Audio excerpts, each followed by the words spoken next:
နိဗ္ဗာန်ကျောင်းတော်ကြီးပါနိဗ္ဗာန်ရွာဆင်းပြီးတော့ပေါ်ထွက်လို့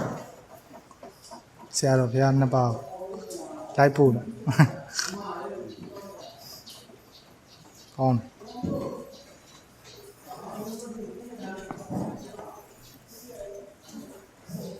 နိဗ္ဗာန်ရွာကျောင်းတော်ကြီးနိဗ္ဗာန်ရွာဆရာတော်ဘုရားလုံငယ်မှုရဆရာတော်ဟိုလက်ရှိဆရာတော်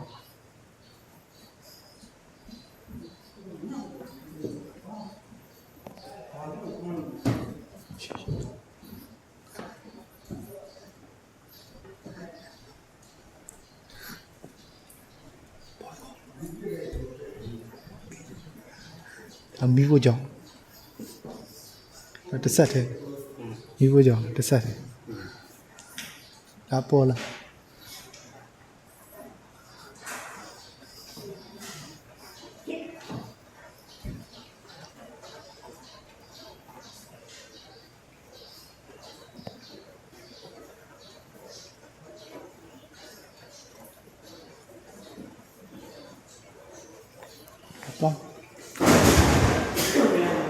ပေါ်လာဒီကားရ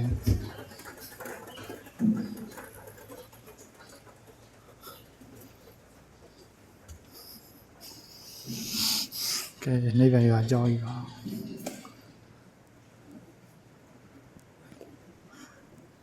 ဘိုးတော်ဝိုင်းခက်က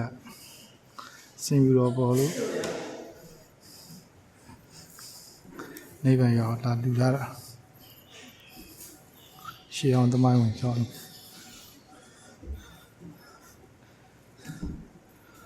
ဒီမှာတော့ပုံရရဖြည်းဖြည်းတော်မှာတခါဇတ်တော်တစ်ခုဒါဆိုမင်းနန္ဒာဟောငမွေးမင်းနန္ဒာတန်လင်းရှင်မွေးလုံးမင်းနန္ဒာဒါဆိုဝိတုကဇတ်တော်ကြီးမြင်းမီဆိုပြီးလိုက်ရဘလူးနဲ့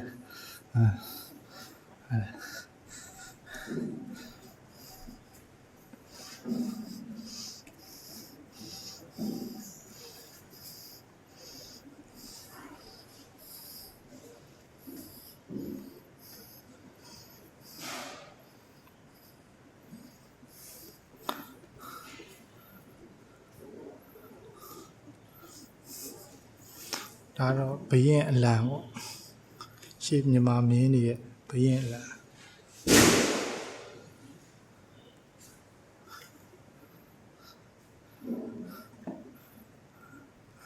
တော့ရှေ့အောင်ပန်းစွဲကြီးပါ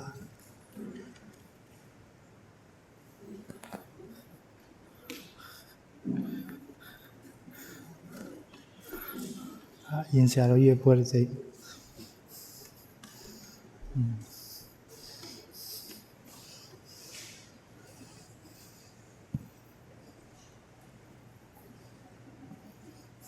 ဒီဘက်ဆိုလဲဇတ်တော်ဇတ်တယ်ဒါသူအနာတာမှာဇတ်ဒါဖះလောင်းတောထွက်တော်မူခံပန်းကတ်ရှိတော့ဘူးဒီမှာမလို့ရှိရှေးအောင်ဖះရှေးအောင်ပလင်